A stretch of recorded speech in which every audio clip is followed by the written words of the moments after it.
Mateo capítulo 5, el versículo 5 nos toca hoy. Pastor Ricardo comenzó esta mañana, abrió la reunión leyendo el versículo 1 en adelante para ponernos nuevamente en el contexto, pero hoy solamente analizaremos el versículo 5, este mensaje que dice, felices los humildes.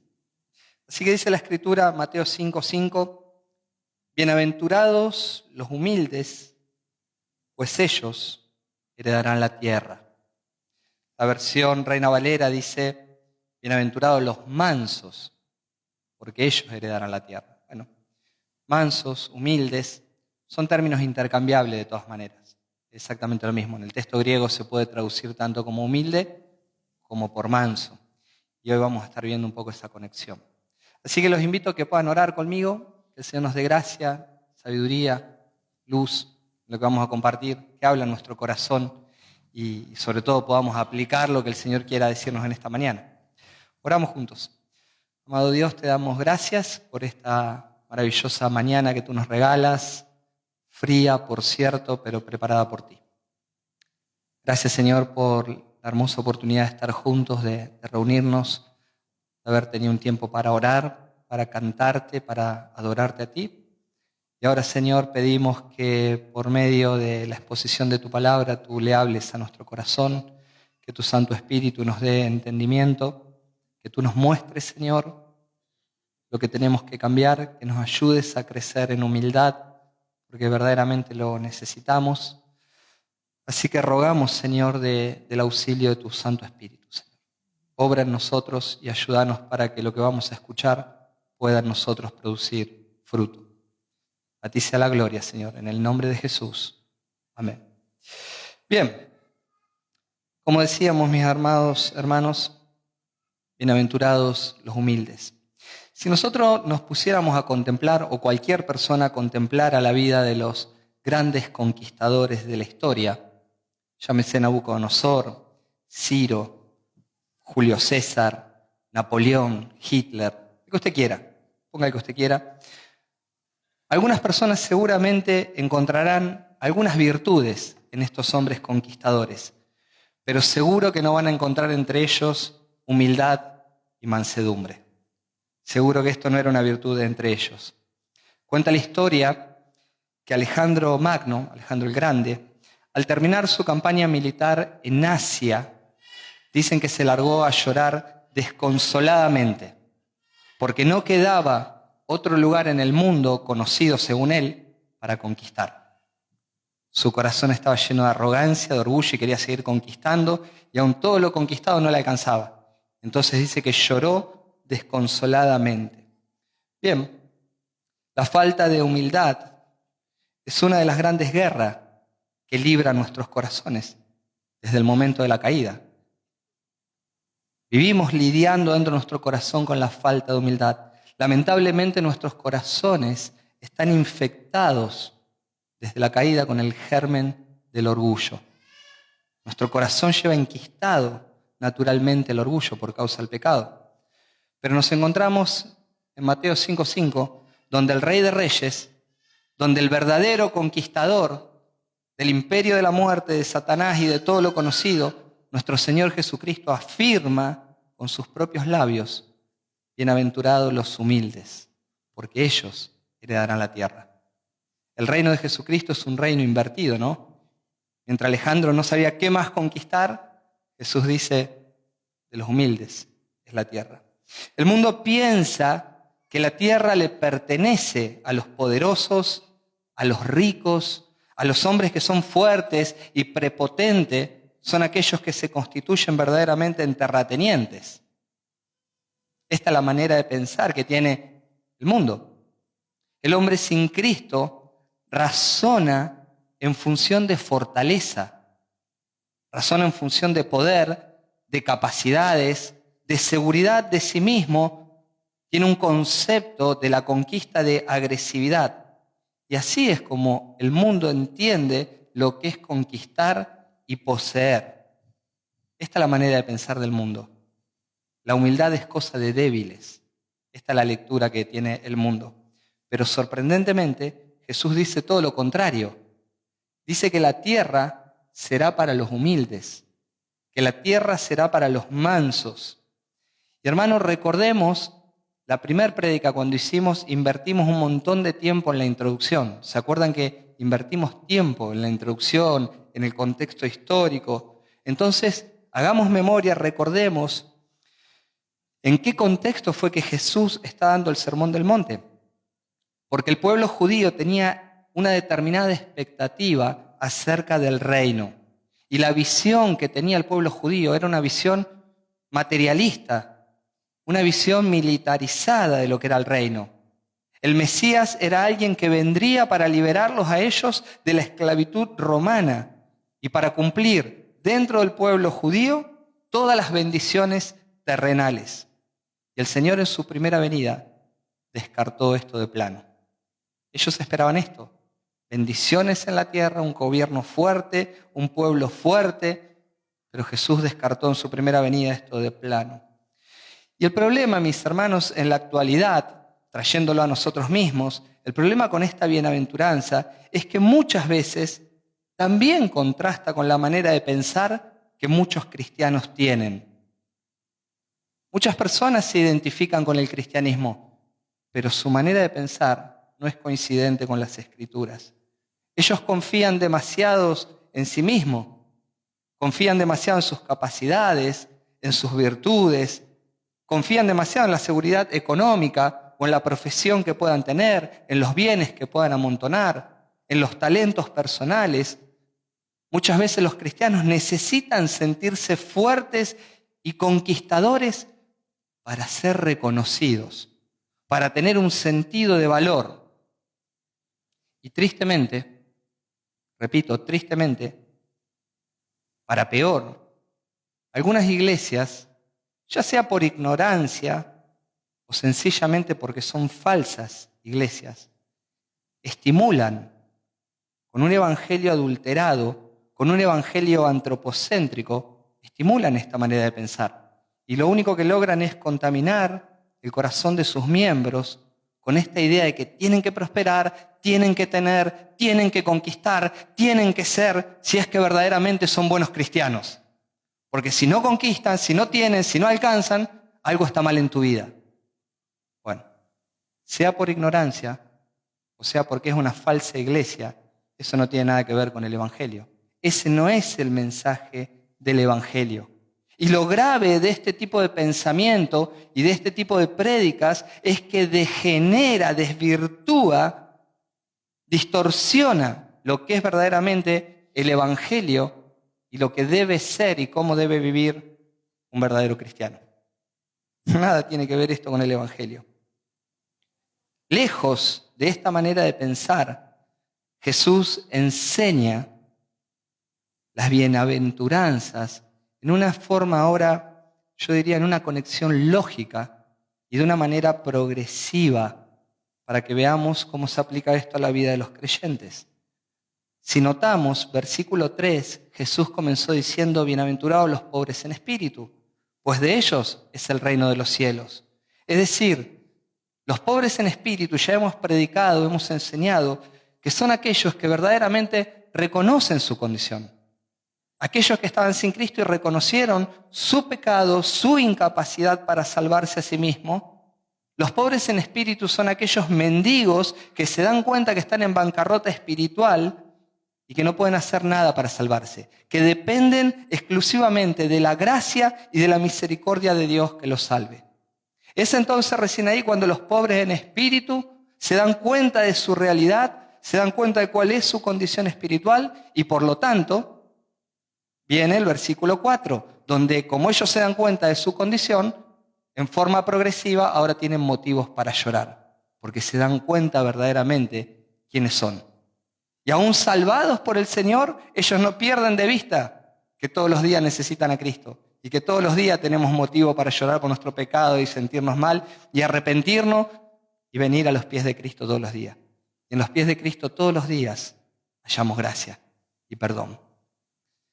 De hecho, estos pobres en espíritus, todos nosotros, mendigos espirituales, dependiendo de la gracia del Señor cada día, tienen una promesa en el versículo 4. Cuando se dan cuenta de su condición, tienen motivos para llorar, pero Jesús dice, felices los que lloran, porque ellos serán consolados. Los que se dan cuenta de cuál es su condición y se lamentan por su condición, gloria a Dios, van a ser personas felices porque Dios mismo es el que consuela. Entonces, mientras los versículos 3 y 4 están conectados con nuestra pecaminosidad y con la obra salvífica de Dios en nosotros, el versículo 5, la humildad, se centra más bien en la santidad de Dios y en nuestra relación con el prójimo. Versículo 3 y 4, repito, están conectados con nuestro pecado, están conectados con la obra salvífica de Dios en nosotros. Pero la humildad más bien se centra ahora en la santidad de Dios y cómo es nuestra relación con el prójimo. Al contemplar nosotros la santidad de Dios y reconocer cuál es nuestra condición espiritual, esto debería proveernos inmediatamente una perspectiva correcta de quiénes somos verdaderamente nosotros. Ahí nos damos cuenta que no es lo que el mundo ofrece y nos cuenta. Ahí te das cuenta que vos no sos el gran campeón, el fuerte, el conquistador, sino que sos una persona con pecado, con debilidad, con miseria. Al ver la santidad de Dios, realmente te das cuenta de quién sos. Y este es nuestro problema, que muchas veces nos sentimos buenos comparándonos con otros.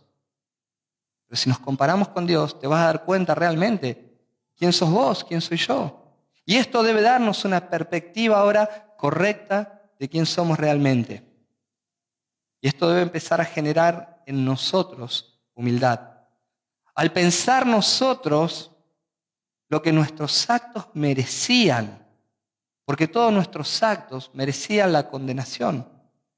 Y al saber que el Señor nos salvó de pura gracia, esto es un motivo suficiente para empezar a crecer en humildad.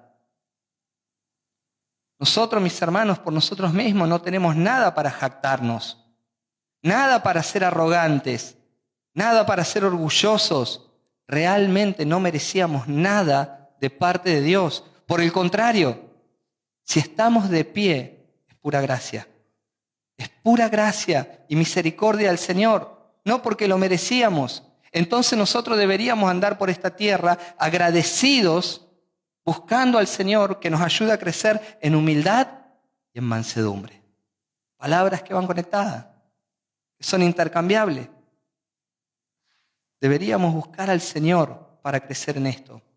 El doctor Martin Lloyd-Jones, hablando de la humildad, hace la siguiente referencia. Escuche. Dice, puedo ver claramente mi vida y mi condición desesperada frente a las exigencias del Evangelio y de la ley de Dios. Estoy consciente, cuando soy sincero conmigo mismo, del pecado y del mal que hay en mí, y esto me hunde. Y estoy dispuesto a enfrentarme con estas dos cosas, pero cuánto más difícil es permitir a otros que digan cosas acerca de mí. Por instinto me ofende tal cosa. Todos preferimos condenarnos a nosotros mismos y no que otros nos condenen. Afirmo que soy pecador, pero no me gusta que me lo digan. Wow. Cuánta verdad, ¿no? Cuánta verdad en las palabras de Lloyd-Jones. Así somos. Así somos. Mi corazón es orgulloso, hermano. No le gusta ser confrontado. Es fácil que yo diga delante de Dios y delante de usted, qué pecador que soy, sí, hay que ser humilde. Pero cuando alguien te dice, che, esto lo que está haciendo está mal, wow, agarra así una cosa como por dentro. Así somos. Cuando alguien confronta nuestro pecado, la primera reacción innata nuestra es resistirnos. Buscar excusa cuando alguien corrige alguna conducta nuestra. Buscar algún argumento para tratar de autoconvencernos de que no estamos haciendo las cosas tan mal, que no somos tan malos. Que si bien, bueno, tenemos algunas cosas, pero no somos. Es buscar excusas y autoconvencernos.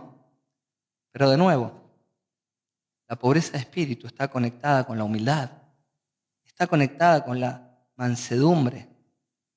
Si realmente nosotros tenemos un corazón humilde, recibimos la corrección con mansedumbre. La escuchamos. Y aún muchas veces podemos ser víctimas, porque hay muchas ocasiones donde podemos ser víctimas de tratos injustos. Podemos ser víctimas de tratos injustos, de calumnias, hasta de mentiras, de cosas que se pueden hablar a nuestra espalda y que no son realmente verdades. Pero la persona humilde tampoco permite que eso le afecte en su manera de andar y de vivir, sabiendo que si nosotros nos comparamos con Dios y sabemos realmente quiénes somos, ya es suficiente para entender también la pecaminosidad de las personas que actúan contra nosotros. Entonces no dejamos que nos afecte demasiado. Empezamos a entender, porque yo sé que el que está al lado mío es un pecador igual que yo. Y que muchas veces puede hacer cosas malas igual que yo. Y que puede hablar más de la cuenta de lo que debía. O escribir más de la cuenta de lo que debía. Porque tenemos las redes sociales que son un peligro, ¿no? No solo es hablar, sino a veces es escribir. Hay que temerla a los dedos. Si Santiago cuando escribió de la lengua debería haber agregado los dedos, pero no había redes sociales en esa época, ¿no? Pero así somos, hermano, ¿no? Y así debemos pensar. Cuando alguien nos lastima, nos hiere o habla mal de nosotros a nuestra espalda, aunque no sea verdad, lo primero que debemos hacer es compararnos con Dios. Y al mirar nuestra pecaminosidad, vamos a entender mejor a las otras personas. La Biblia nos habla muchísimo acerca de la humildad y de la mansedumbre. Tenemos ejemplos claros en la Biblia de hombres de Dios que fueron sumamente humildes. No digo que no eran pecadores, pero sí humildes. Vemos el caso de Abraham. Abraham llega un momento donde su sobrino Lot quiere separarse de él. Y siendo que Abraham era el que tenía la promesa de heredar la tierra, él le dice a Lot, bueno, no está bueno que peleemos entre nosotros. Elegí la tierra que vos quieras. Elegí. Él lo deja elegir a su sobrino. Y obviamente el otro, que era un hombre sumamente carnal, eligió la mejor parte de la tierra a los ojos de él, ¿no? Digo esto entre comillas, porque después terminó en Sodoma y en Gomorra. Tremendo, tremendo, ¿no? Vemos a Moisés, del cual la Escritura nos dice que era el hombre más manso de la tierra, pero primero se había cargado un muerto. La Biblia de las Américas dice que era el hombre más humilde de la tierra, pero se había cargado una persona. Y Dios fue tratando con él y termina siendo el hombre más humilde, más manso que conocían. Vemos a un hombre como David, un hombre que era un guerrero, un conquistador también. Sin embargo, tuvo dos veces, no una, dos, la oportunidad de matar a Saúl, que lo perseguía, que lo injuriaba. Una vez lo encuentra en una cueva y le corta el manto, pero no lo toca. Y otra vez lo encuentra dormido y le deja la lanza clavada al lado de la cama para que se dé cuenta que podía y no lo había ejecutado. Hombres humildes, hombres mansos de corazón. Pero tenemos el ejemplo máximo, mis hermanos, de humildad, la persona de nuestro Señor Jesucristo. Por eso Mateo capítulo 11 dice, vengan a mí todos los que están cansados y cargados y yo los haré descansar. Tomen mi yugo sobre ustedes y aprendan de mí, que yo soy manso y humilde de corazón, y hallarán descanso para sus almas. Cristo es nuestro máximo ejemplo de humildad, de mansedumbre, y en Él hallamos descanso. Los humildes de corazón hallan descanso en Jesús. A lo largo del ministerio de Jesús, nosotros nos podemos percatar claramente la forma en la que siempre fue agredido. Fue burlado. Fue agredido a punto tal que insultaron a su mamá. Llegaron a decirle, tú eres hijo de fornicación. ¿Sabes cuál era el mensaje? Vos sos un hijo extramatrimonial fruto de un engaño. Ese es el mensaje que le dijeron. Ese es el mensaje. Agredieron a su mamá. Imagínese cuando usted era pequeño. Yo me acuerdo cuando era pequeño y me decían algo de mi mamá. Era garantía de piñazo. Era garantía de piñazo eso. Si te decían algo de tu mamá. Ofendieron a Jesús. Con sarcasmo, con burlas, con interrogatorios sarcásticos, como el de Pilato. Porque Pilato lo tiene ahí delante y pone en duda quién es y qué es la verdad. Sin embargo, Jesús siempre respondiendo con mansedumbre. Persecución física porque en distintas ocasiones intentaron matarlo, quisieron apedrearlo y se les escapó. Hasta que, por la voluntad de Dios, Él fue a la cruz en el momento oportuno. Y aún estando en la cruz, mis hermanos, soportó el tormento físico y no maldecía. Humildad. Jesús es nuestro máximo ejemplo de humildad. Por eso es que Pablo, en el capítulo 2 de Filipenses, justamente nos exhorta a imitar a Jesús. Haya pues en ustedes esta actitud, o como dice la versión 60, este sentir que hubo también en Cristo Jesús, el cual, aunque existía en forma de Dios, no consideró ser igual a Dios como cosa a que aferrarse, sino que se despojó a sí mismo, tomando forma de siervo, haciéndose semejante a los hombres. Y hallándose en forma de hombre, se humilló él mismo, haciéndose obediente hasta la muerte, muerte de cruz. Miren el ejemplo máximo de la humildad en Jesús. Él era Dios y no estimó ser Dios. Él se despojó de todo eso. Él se humilló. Ya tomar la forma de un hombre era algo humillante para el Dios eterno y soberano. Pero como si fuera poco, tomó forma de siervo, dice la Escritura. Y la exhortación de Pablo es: tengan ustedes la misma actitud. Tengan ustedes el mismo sentir. Imiten a Jesús. Aprendan de Cristo, que teniendo Él el poder suficiente y toda la autoridad sobre todo lo creado y lo no creado para nosotros, teniendo Él el poder de defenderse, no lo hizo. Él está en Getsemaní. Lo vienen a rodear. Pedro lo quiere defender. Arranca a Pedro un espadazo en la oreja. Jesús le dice: guarda la espada, Pedro. Vos no sabés que si yo quiero pido unas 12 legiones de ángeles y acá no queda nadie. Este es el punto. Teniendo poder para defenderse, no lo hizo. ¿Sabe cómo se llama eso? Mansedumbre. Pero qué diferentes somos nosotros, ¿no? Qué diferentes somos nosotros. Porque claramente en más de una ocasión nosotros nos sentimos superados. Y a veces una pequeña chispa despierta en nosotros un gran fuego, ¿no? Un gran incendio. Desata entre nosotros una guerra. Porque cuando escuchamos que alguien dijo algo de nosotros, pero ¿qué es lo que pasa? ¿Por qué voy a permitir que hablen así de mí? ¿Por qué voy a permitir que hablen de esta manera? Si yo no me lo merezco. ¿No? Cuando mandamos un mensaje de texto y alguien lo vio y nos clava el visto y de repente no nos contesta, ¿por qué se cree que no me contesta? Se ríen porque sabe que pensamos así.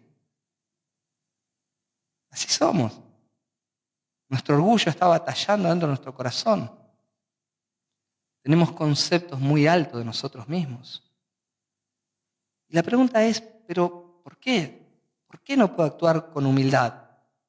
¿Por qué no puedo actuar con la humildad necesaria? Bueno, justamente, ¿no? El punto es que la humildad y la mansedumbre no es una cualidad natural en nosotros. No es una cualidad natural en nosotros. Es algo que tiene que producir en nosotros el Espíritu Santo. Gálatas capítulo 5. Es un fruto natural del Espíritu. Y de ahí es la importancia que tiene nuestra comunión con Cristo. Por eso recordemos, mis hermanos, a cada paso que vamos a dar, que Jesús dijo: separado de mí, nada pueden hacer. Ustedes no pueden hacer nada sin mí. Ustedes no saben trabajar sin mí, porque se comportan mal en sus labores. Ustedes no saben ser buenos esposos, buenas esposas, buenos hijos, buenos padres, buenos vecinos, buenos hermanos en la congregación. Ustedes sin mí no pueden hacer nada bien. Esta es la verdad. Porque si no estamos unidos en comunión a Cristo, permanentemente brota por naturaleza lo que hay en nosotros. Lo peor de nuestro corazón y nuestra carnalidad. Separado de mí nada pueden hacer. Ahora bien, la humildad y la mansedumbre, quiero aclarar esto, no significa indiferencia o indolencia. Veo que hay personas que a veces le pueden hacer cualquier cosa o ve que está todo mal alrededor y ven pecado y bueno, dice, bueno, ya, miran para otro lado. No, eso es indiferencia. no hago caso de nada, o soy indolente frente al pecado, o debilidad. La humildad no es debilidad, para nada en absoluto. Ser manso y humilde de corazón se trata de tener una visión adecuada de nosotros mismos. Ser manso y humilde de corazón es una actitud interna producida por el Espíritu Santo que se refleja en nuestra relación externa, en nuestras acciones externas, relaciones con el prójimo, pero de ninguna manera significa ser una persona débil o floja de carácter cuando la verdad de Dios es la que está en juego. Cuando vemos el pecado que rodea todo, cuando la verdad de Dios se está poniendo en peligro, no somos personas débiles, en absolutas. Nosotros vemos a lo largo de la historia de la iglesia hombres humildes y mansos, pero sumamente valientes, todos ellos dispuestos a morir sosteniendo la verdad del Evangelio. Nosotros nos encontramos con un hombre con una valentía extraordinaria en el libro de los Hechos, como un diácono, Esteban. ¿Se acuerdan de Esteban? Él hace un mensaje brillante, predica a Cristo en toda su dimensión, pasando por toda la Biblia, sin ningún temor a los que tenía enfrente. Y empiezan a apedrearlo. Él, sin embargo, tomando el ejemplo de Jesús, dice: perdónalo, Señor, no sabes lo que hace.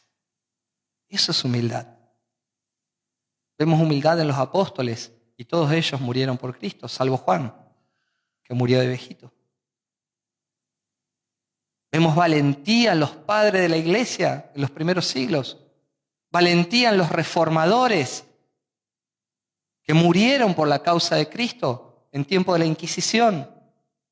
Sin embargo, todos ellos fueron caracterizados por la humildad. Y al mirar a Jesús podemos darnos cuenta que el ejemplo máximo que tenemos de mansedumbre, de humildad, vemos el ejemplo máximo en Jesús, que no es una persona que esté velando por sí misma, ni que esté preocupada por sí misma, porque esta es la característica de la humildad. La persona humilde no está ya preocupada por sí misma, ni por sus intereses. Siempre está velando por el bien de los demás. Él está despojado de sí mismo. Él está pensando en el bien de los demás, sin especular con lo que los demás puedan hacer o puedan hablar de él.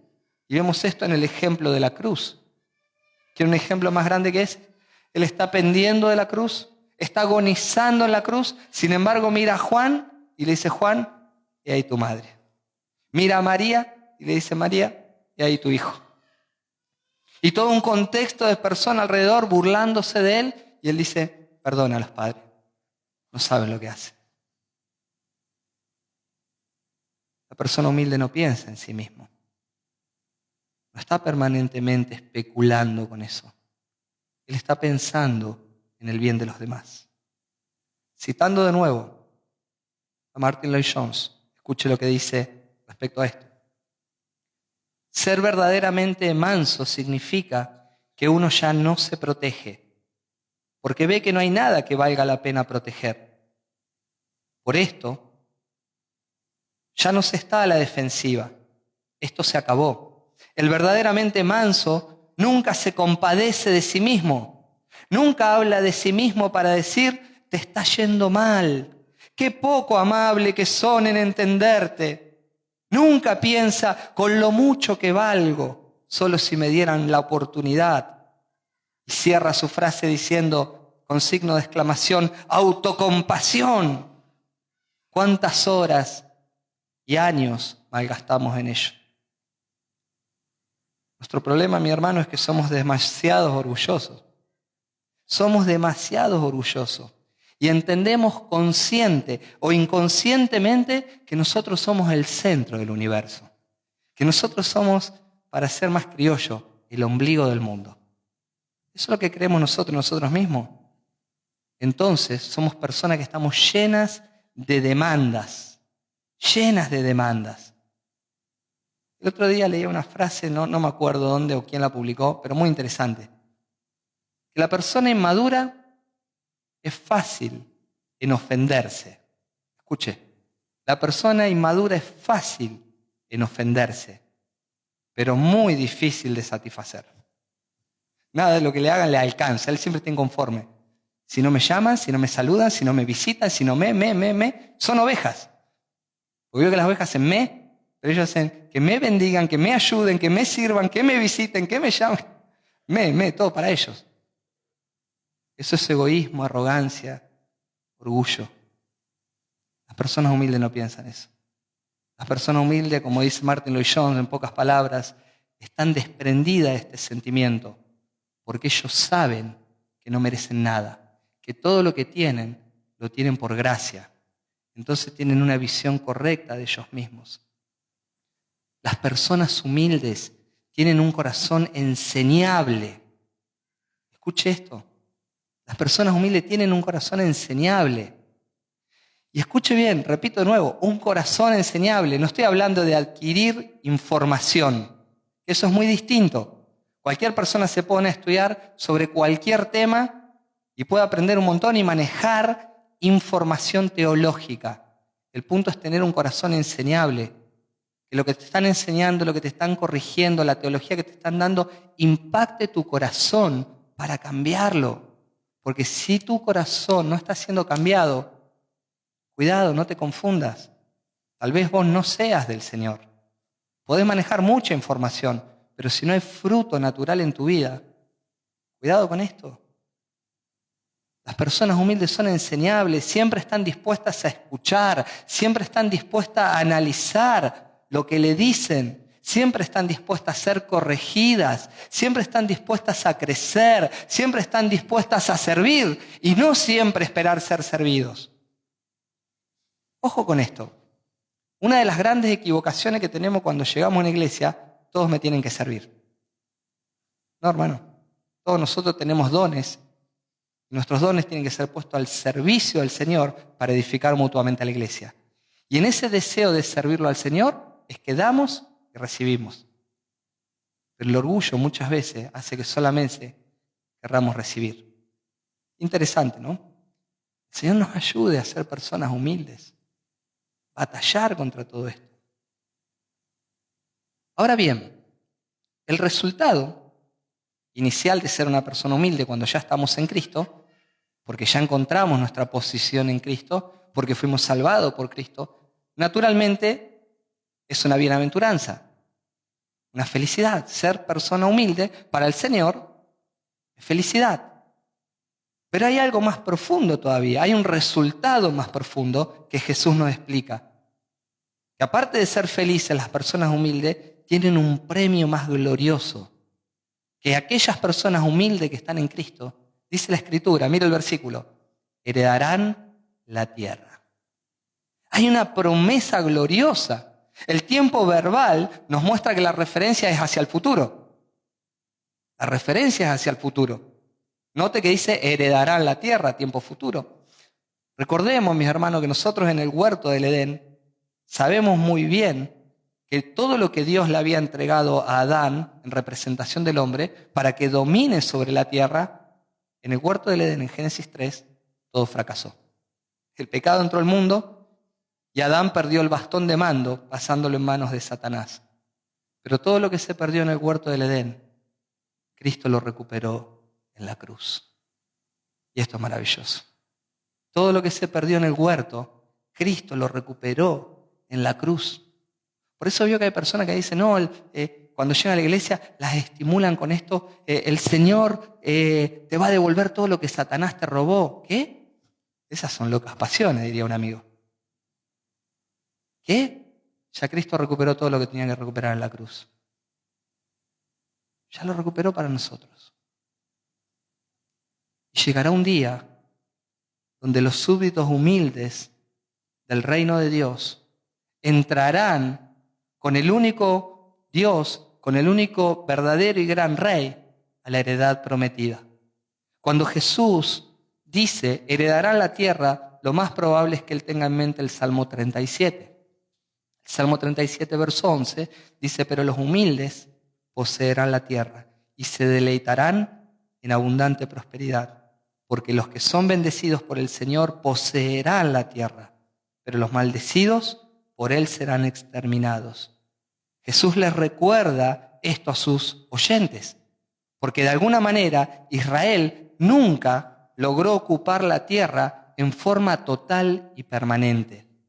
Israel recibió una promesa de la tierra y de hecho entraron a Canaán y estuvieron en la tierra prometida, pero nunca la poseyeron en forma total y permanente, ni siquiera en el tiempo de Josué. Si lee el libro de Josué se va a dar cuenta que nunca tomaron posesión absoluta. Y nunca permanente, porque después fueron esclavizados, fueron movidos de un lado al otro, estuvieron en el exilio. Pero llegará el día donde Dios reclamará lo que le pertenece. Escuche bien, lo que le pertenece, porque todo es de Él. Porque todo es de Él. Y en el plan soberano de Dios, Dios permite el desarrollo de todo lo que está pasando en la historia. Pero todo le pertenece a Dios. Y ese día llegará cuando Dios reclame lo que le pertenece y aquellos que son sus hijos por la fe en Jesucristo estarán junto con Él en ese dominio terrenal. Y es paradójico porque en la mente de sus oyentes judíos estaba la idea de establecer un reino con ese Mesías guerrero, de tomar en forma esa promesa terrenal y verla cumplida en un pueblo fuerte. Y todo eso un día llegará. Porque Dios no miente. Porque Dios no miente. Sin embargo, Jesús le dice todo lo contrario a lo que ellos piensan.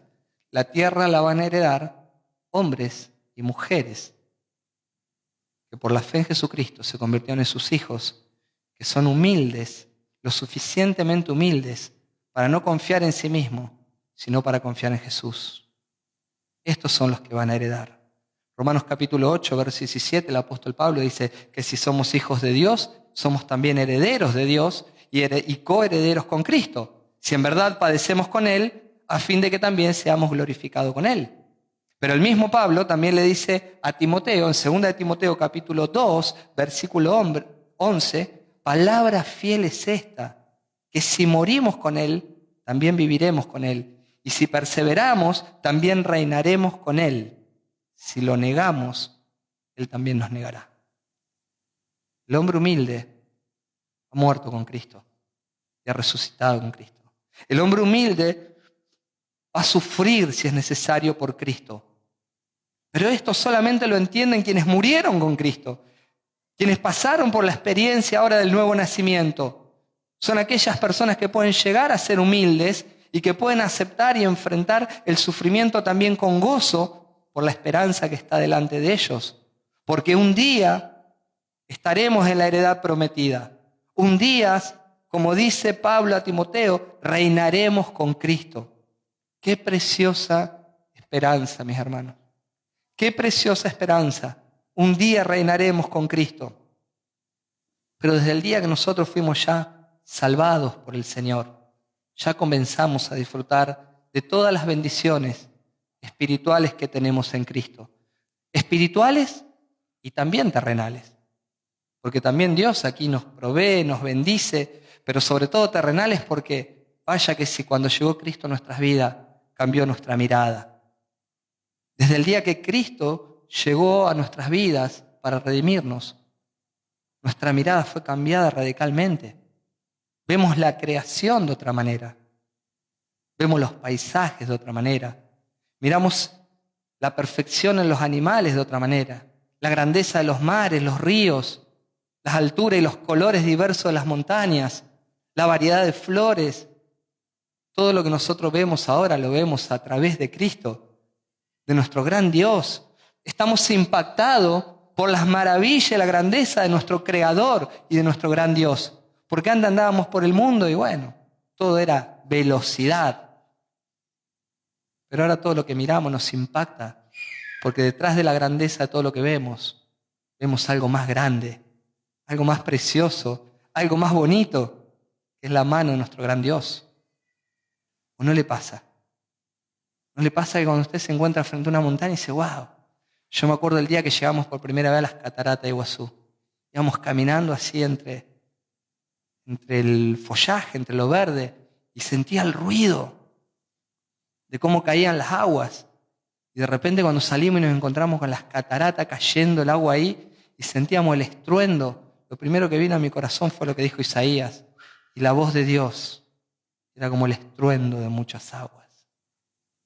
La perspectiva de la vida cambia, porque detrás de todo lo que vemos en los corazones humildes, vemos la grandeza de nuestro gran Señor. Y todo esto, si esto es lo que estamos viendo acá y nos impacta, lo maravilloso es que todo está reservado para los de espíritus humildes en un futuro, algo más glorioso, para los de corazones humildes que reconocen que nada pueden hacer sin su Señor. ¿Sabe? Para ya terminar, cierta vez le preguntaron a San Agustín,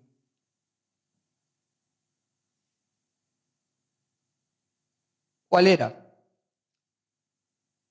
el primer o la primer y principal virtud cristiana? Y la respuesta de él fue la humildad. Y dijeron, ¿y la segunda? La humildad. Entonces le dijeron, ¿y la tercera? La humildad. Porque la humildad depende enteramente del carácter cristiano. De la humildad depende enteramente el carácter cristiano. Jesús dijo, aprendan de mí, que soy manso y humilde de corazón. La mayor virtud cristiana. Y justamente, ¿no? Este es nuestro gran problema. Nuestra mayor guerra es interna. Es interna. Creo que todo el mundo anda peleando con Satanás por todos lados. Hay iglesias que lo ven a Satanás en todos lados. Se le pinchó la goma, era un demonio de la rueda pinchada. Todos son demonios. Hermano, nosotros debemos cuidarnos de nosotros mismos. Déjelo a Satanás tranquilo. Cristo ya lo venció en la cruz del Calvario. Cristo ya lo venció. Nuestro principal enemigo antes que Satanás somos nosotros mismos. Pablo le da una exhortación a Timoteo. Timoteo, ten cuidado de ti mismo. No le dijo de Satanás. Timoteo, ten cuidado de ti mismo y de la doctrina. Presta atención a la palabra, porque vos sos tu primer enemigo. Te despertaste, fuiste delante del espejo para arreglarte. Bueno, hay cosas que no se arreglan. Pero fuiste para arreglarte de la mejor manera posible y ya estás viendo de cara a vos a tu peor enemigo. Y nuestra mayor guerra es la interna. Es tratar de controlar, de dominar este orgullo que está en nuestro corazón. Porque la iniciativa del orgullo siempre incitarnos a rebelarnos contra Dios, a que atentemos deliberadamente contra la santidad de Dios, que intentemos establecer nuestras propias leyes tratando de desechar la ley de Dios sin poner atención a los mandamientos que Él nos da. Y eso claramente nos arrastra a nosotros por naturaleza a después tener todo tipo de conflictos periféricos. Cuando nosotros nos rebelamos contra Dios en una actitud orgullosa, eso genera en nosotros, repito, un montón de conflictos periféricos. Y esto se lo digo a modo de practicidad, porque ya estamos aplicando el mensaje. Porque es mi orgullo justamente el que me hace tener conflicto con mis padres. Porque mis padres de repente me dicen, o me dan una indicación, y yo me quiero rebelar. Es el orgullo que me hace tener problema con mi esposa. Porque si mi esposa no hace lo que yo le dije o lo que le pedí, o si me dice una palabra tal vez fuera de lugar, porque somos así. Somos así. El otro día yo le dije algo a mi esposa y no le gustó la forma en que se lo dije. E inmediatamente ella también, y somos así. Y a los 2 minutos dijimos, ya, esto es una pavada.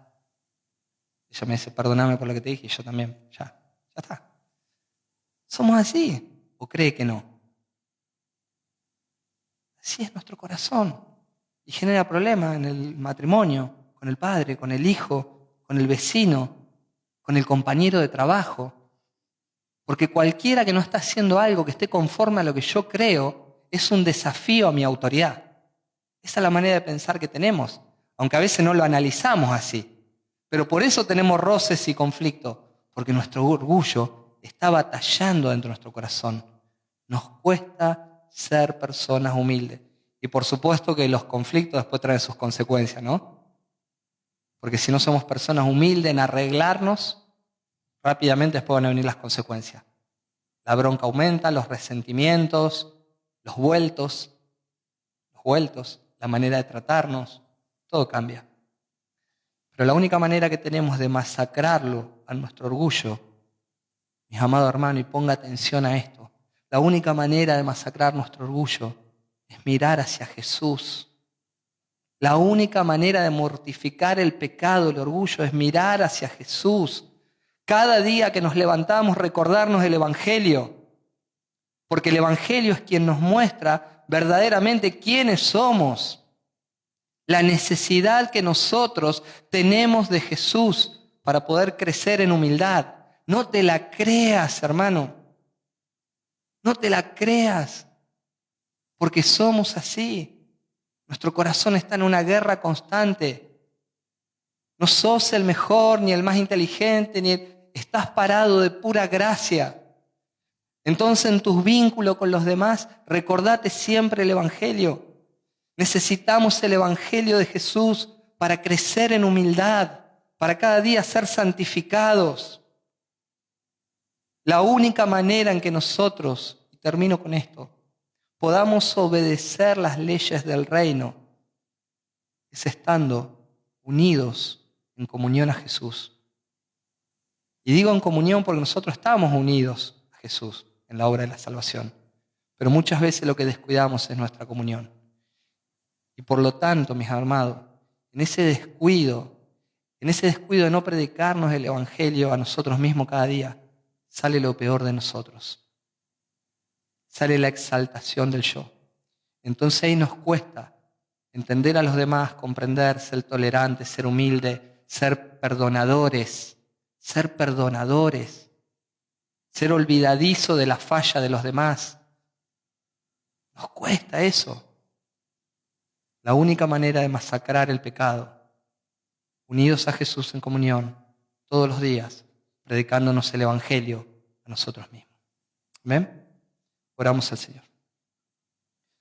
Padre amado, te damos muchas gracias y te pedimos, Señor, que nos ayudes, porque verdaderamente al mirar nuestro corazón, muchas veces queremos evitar la realidad. Muchas veces nos cuesta asumir. El orgullo nos impide ver lo que hay realmente en nosotros. Señor, te rogamos, ayúdanos. Ayúdanos, Señor, porque en tu demanda, Señor, es que podamos crecer en santidad, que podamos ser personas humildes. Por eso te rogamos, Señor, ayúdanos a mortificar el pecado en todos los aspectos, a mortificar nuestro orgullo que tanto problema nos trae.